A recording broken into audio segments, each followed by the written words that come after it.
Good evening, everyone, and welcome to another round of sound. It's the #1 Cochran Sports Showdown. I'm Bob Pompeani. A lot to get into with March Madness. West Virginia gets snubbed. Robert Morris, St. Francis are in. We'll talk about that as we go. But the #1 topic on the #1 Cochran Sports Showdown tonight will be the Steelers as it continues to wait for Aaron Rodgers to make his decision. Here to talk about is your panel, Andrew Fillipponi from the PM team. Right over here to the left in the middle, Brian Batko of the Pittsburgh Post-Gazette. And from Trib Live Media, it is Chris Adamski. So, Brian, I'm going to start with you on this, and we're going to start with where in the world is Aaron Rodgers in his thinking about what's happening, and how did the Steelers end up in this position, in your opinion? Well, so many more questions even to add to that, Bob. When is this actually going to get done? When are we going to know who the Steelers' starting quarterback is? And it's kind of a fool's errand to predict any of that because this is Aaron Rodgers we're talking about, someone who famously goes on darkness retreats to make his major NFL career decision. So it certainly was a bizarre week, a strange twist to the first week of free agency and technically the new NFL league year. I'll just sum it all up by, I don't know. I don't know what the guy's going to decide.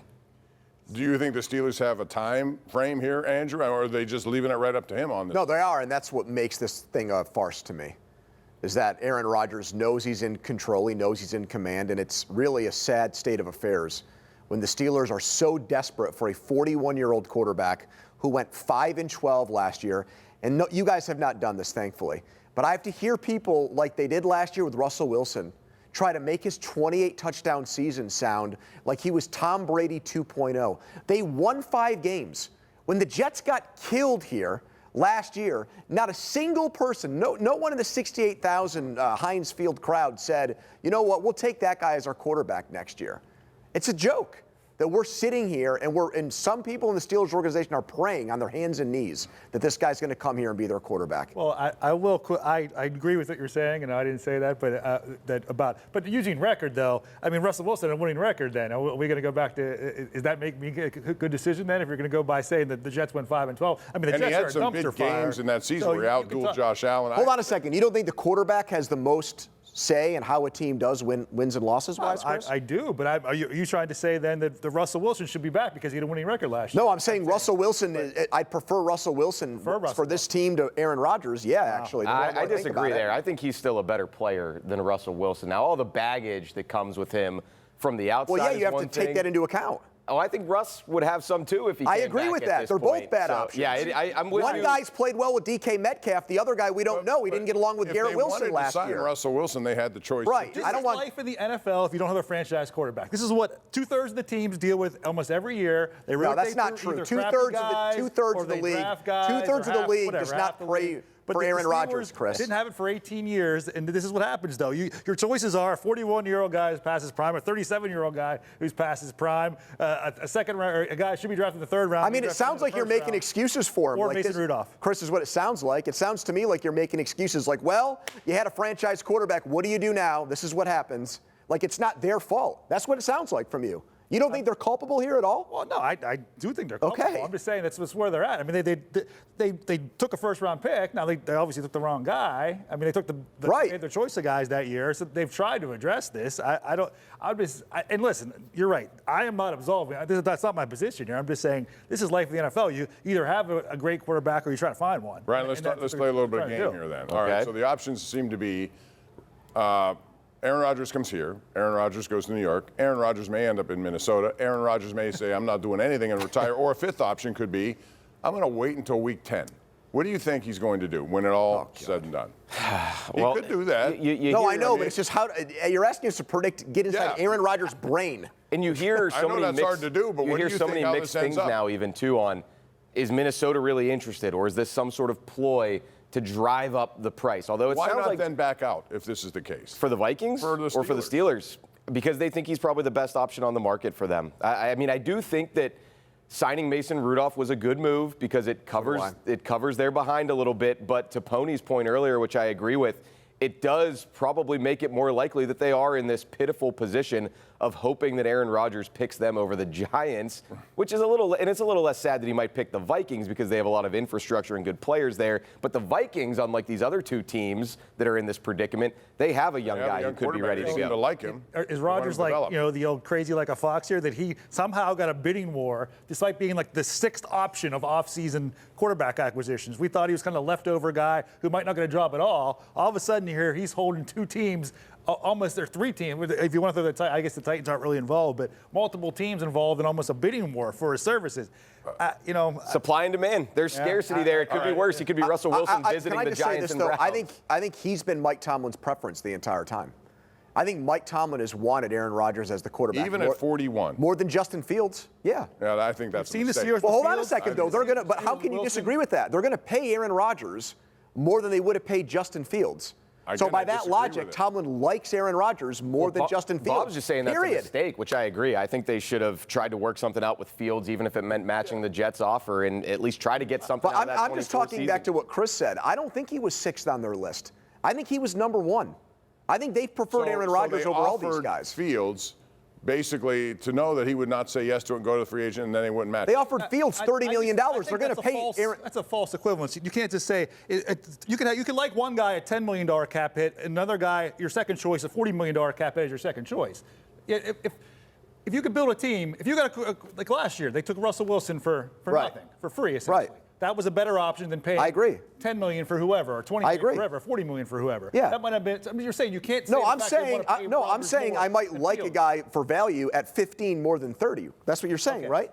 Aaron Rodgers is going to cost more than Fields, You're Chris. Right. I get that. I just think that you could say that paying somebody less who might not be as good. But they're not going to pay him less. They're going to pay him more. Yeah, not as much as the Giants apparently. Anyway, we got to take a break on that note. When we come back, though, we're going to continue this and also get into some other aspects of the Steelers and free agency, like what do they need to bring in, and much more coming up on the #1 Cochran Sports Showdown. All right, we're back, continuing with the Steelers in this offseason, which has been very interesting to say the least. So, Chris and Brian, we'll start with you two and move over to Pony here. This is about what the Steelers still need. They got to do some more things here. Mason Rudolph's brought in. So, Mason Rudolph is what to you guys? Chris, you first. Is he a starter? Do they bring him in thinking they may not get Rodgers and he could start? It's an option they could use in that sense if it happens. I mean, you have if your 41-year-old guy might get injured, he might not. I think they could do that. If you're building a quarterback room, they didn't have any. They went till day 4 without getting a quarterback. Think about that for a second. Day 4 free agency. With all apologies to Skylar Thompson. Sorry, Skylar, if you're out there. I know you were on the roster, but the only quarterback on the roster until day 4 free agency. Now more than 8 days into free agency. There's 7 days of free agency. They don't have a starting quarterback. Rudolph is a guy who's shown he can start, and I don't want to get into because I'm known as Mr. Mason Rudolph or whatever fan club. You're not the only one. So he could start, but they're looking for somebody else for sure. I would say the same thing. He's the nice guy that you know will go to prom with you if it comes to that, if you don't get the other offers that you want. So, okay. I want him to start. I don't want Aaron Rodgers. I'd rather have Mason Rudolph. Joe Flacco as a backup? Sure. James? I'm still. That's realistic. No, well, so he played great in those 3 games. He didn't embarrass himself in a playoff game. I think Art You Rooney's. could argue that playoff game was the best playoff game in the last I agree. I think 8 Kevin years. Colbert always believed in Mason Rudolph, and I think Art has a soft spot for him because of what happened with the Myles Garrett situation, and probably feels as a pocket quarterback like he'd like to see what he looks like for an extended period of time. And they got him back for $4 million a year. I think it was a fabulous signing. I'm hung up on something Chris said off the air. Sorry to bring this up, Bob, where he said that the Steelers have a high ceiling with Aaron Rodgers. What is that high ceiling? In 2025, 9 wins and getting they lose by 15 instead of 30 in a playoff game? Justin Fields. For 2025 alone, for this season, for one season, I'd rather have Aaron Rodgers at 41 years old than Justin Fields right now. And what does that? Justin Fields has started for 4 years in the NFL. And how you talk about record? What's his record in 4 years in the NFL? It's 4-2 with the Steelers. So if with Justin Fields they can only win 10 games, how many can they win with Rodgers? 12 or 13? Well, I mean, how many could they win with Josh Allen? I don't know. I mean, what are we doing here? Do you think that Aaron Rodgers has a higher ceiling? for 1 year, for this year. Here's the thing about him that I think you better have the insulated protection to give him what he needs. Because if there is pressure, he has nowhere to go. He doesn't run the way he used to do. Broderick Jones is a key to this entire thing. I think it's a real leap of faith to think that Aaron Rodgers can still be that guy that he once was and sling it all around the yard. I just think I could see more of a vision with Fields where you're more of a run-based offense and you're a little more versatile. And, hey, maybe he puts it all together and becomes a better passer than we've seen. All right, Pony, I want to ask you about, they brought in Darius Slay, he's 34. They have a lot of guys up there in age. Did you like that move, and what else do they need to do, especially on the defensive line, knowing that you don't have a second-round pick and they could take a quarterback? Here's why I didn't like that move. They keep showing us through their actions or interest in players that, like, the eggs are all in the 2025 basket. Like, I want to see them carve out a path where, no, they're not throwing in the towel. No, they're not tanking. But just like you guys just said about Fields, Brian and Bob, like, can we get guys that have some upside where they can help you now and they also might help you later? You're not so close to winning like you're the Chiefs or the Ravens where it's like, let's just throw a 34-year-old out there to see where that gets us this year.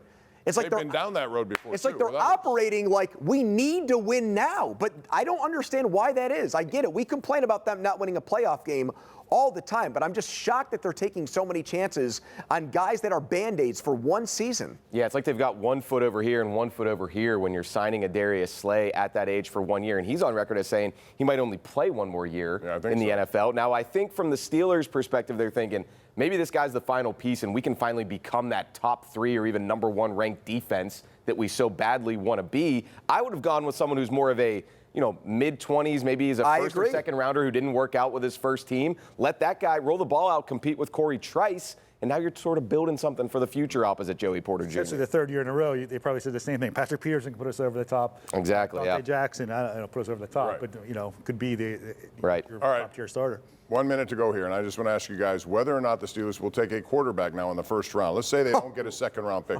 You raise your, you laugh at that, but you know that's a possibility. Really? Hypothetically, if one of those guys drops to 21, I personally wouldn't do it. Who are the guys that you're talking about? I'm talking about Shadur Sanders based on what I've heard, and if Jackson Dart meets them upwards and they're both there together, or one of the two. Yes or no, would they take a quarterback? Yes or no, should they take a quarterback? If Sanders is there at 21, I'd consider it because he was looked at as a top prospect the entire college football season. He had a good year. They won double-digit games at Colorado. That's very hard to do. So I would consider that. Dart, to me, is a guy that's stock has risen post the season, and I wouldn't want to reach for a guy at 21 like him. That's my take. The last few off seasons have made me realize I never say never when it comes to anything with the Steelers and quarterbacks, but I would not bet on a quarterback in round 1. I mean, if Rodgers falls through and Mason Rudolph is the perfect quarterback if you take a first-round quarterback. Or a third-round quarterback. Well, yeah, and that's what, not having the second-round pick. They can't like Howard, Bob. Did they not see him at the... No. I don't think it's hard to trade down. It's hard to trade up in the second round. I think one of those other, if most likely they won't take a quarterback. They need defensive line help, especially if they don't have a second-round pick. We're due for a break. We're up against it. When we come back, we'll talk about March Madness. Did West Virginia get jobbed? We'll get into that and more as we continue on the #1 Cochran Sports Showdown.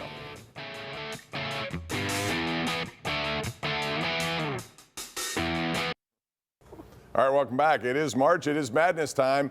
We have the tournament selection field. Everyone knew what those top 4 seeds would be. We see Robert Morris is going to take on Alabama. St. Francis is going to have to play a playing game, but we did not see West Virginia on the line. Andrew, they deserve to be in. I've said I thought they were going to be as high as a 10 seed. I couldn't believe when I didn't see their name on any line today after what they've done with teams like Gonzaga and Iowa State and others that they play. Well, literally every bracketologist in America agreed with you. There's a website called Except Bracket the people Matrix. Who sit in that room. Yeah, there's a website that tracks every online bracket put out by a bracket expert, and they were on 111 out of 111 brackets. Had West Virginia? Yes. At what seed? It didn't matter. 9, 10, 11. They were in every one. They were in pretty heavily. I thought.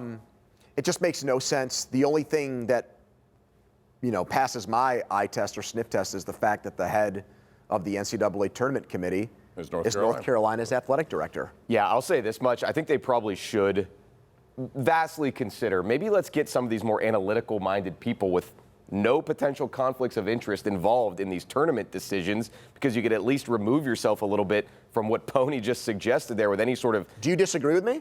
So, no. There's no logic for North Carolina over West Virginia. Well, here's what I'll say. Jay Williams said it tonight, and Jay Billis said, I need to abstain from this. Why do we spend so much time talking about the bottom of the bracket? So that's what I was going to say, though, too, was as much as I do feel like, hey, these analytical people with all the metrics and everything, Ken Palm and all that, they know better than me. I don't follow college basketball like I once did, looking at quad 1 and quad 2 records. West Virginia, don't lose to the last place team in your conference in the first round of your conference tournament. Quad 1's supposed to matter more than anything else. So are the games. The hockey tournament does it that way. They use a formula, and that's it. There's not a... Ryan, here's an idea for North Carolina. Don't lose to Clemson, Louisville, Duke, literally every good team you played this year. West Virginia was 10-10 in the Big 12. The NCAA made up the quad system you're talking about, the quad wins. They made up that system. That's their own metric that they made up. And then they had a team go 1-12 and they don't follow it in quad 1 and don't follow it. All right, let me ask you guys about, do you think this year, we've seen upsets. We've actually seen things that we never thought we'd see.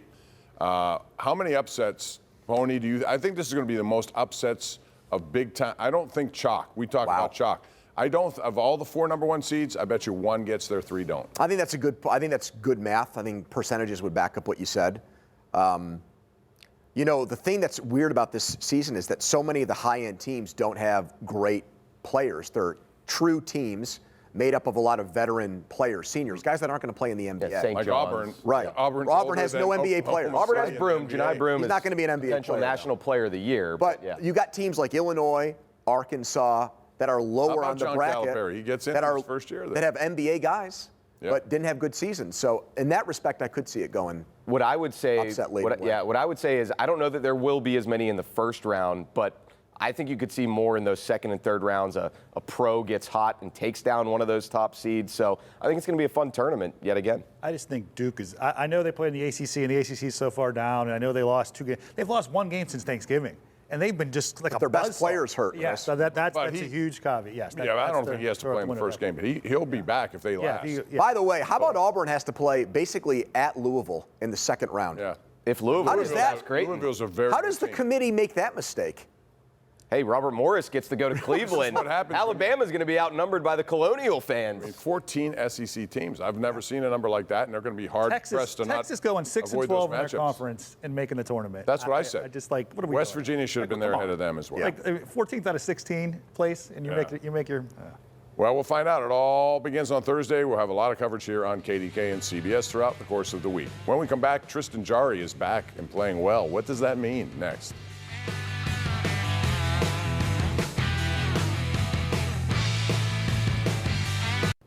Penguins win again, something that most fans probably didn't want to see as they were getting in higher into the lottery picks. But, hey, they've won 4 in a row. Tristan Jarry's back. So, Chris Adamski, I want to ask you about that now.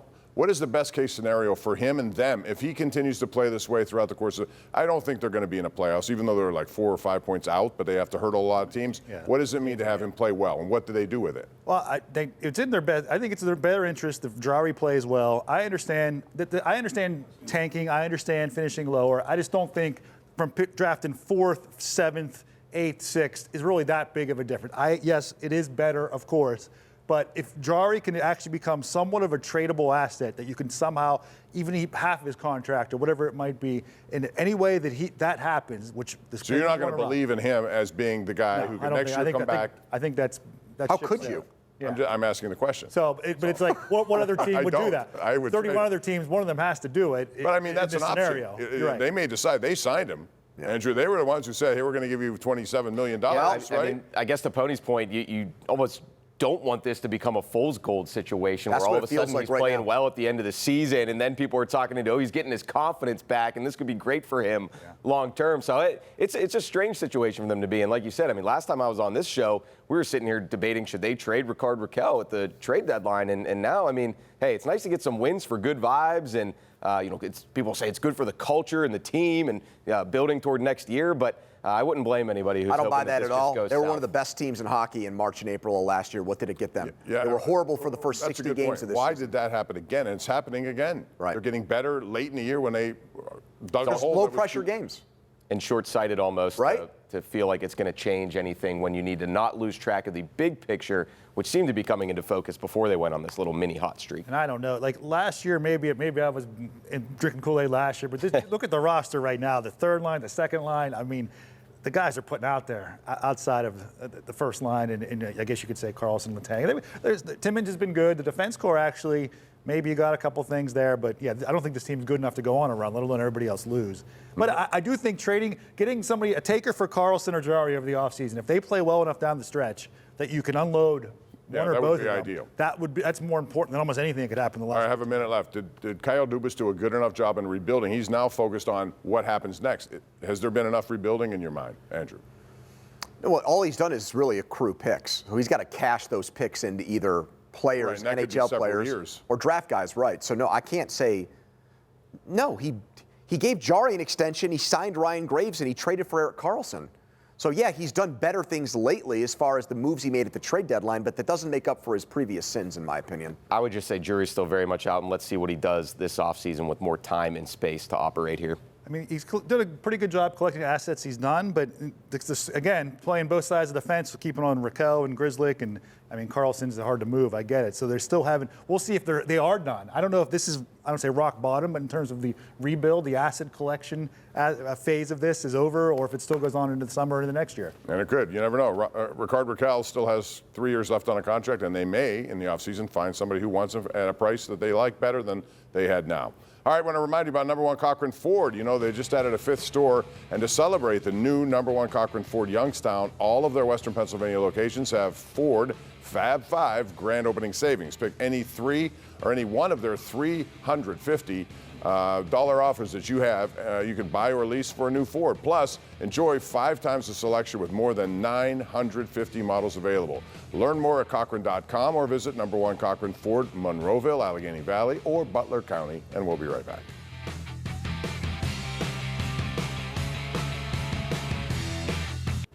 All right, before we go, pick time. Who's your national champion, Andrew? Sorry, Robert Morris, I'm taking Alabama. Guess he's not picking the 15-over-2 upset in the first round. At least on that bracket. But I do have one. Bryant's going to beat Michigan State. Ooh, wow. Oh, that's a hot big one. I'm going to go Houston. Tough team out of the Big 12. For the third time, I'll say Duke. Don't ever think this. Best player, best team since Thanksgiving. I mean, come on. They'll wheel him in his wheelchair. Bob, what you got? I like Duke. I do like Duke. I'm going to stick to Duke because Cooper Flagg's the best player in America. And Who won't play? He's going to play at some point in this tournament. He will. Good night, everyone. We'll see you next week.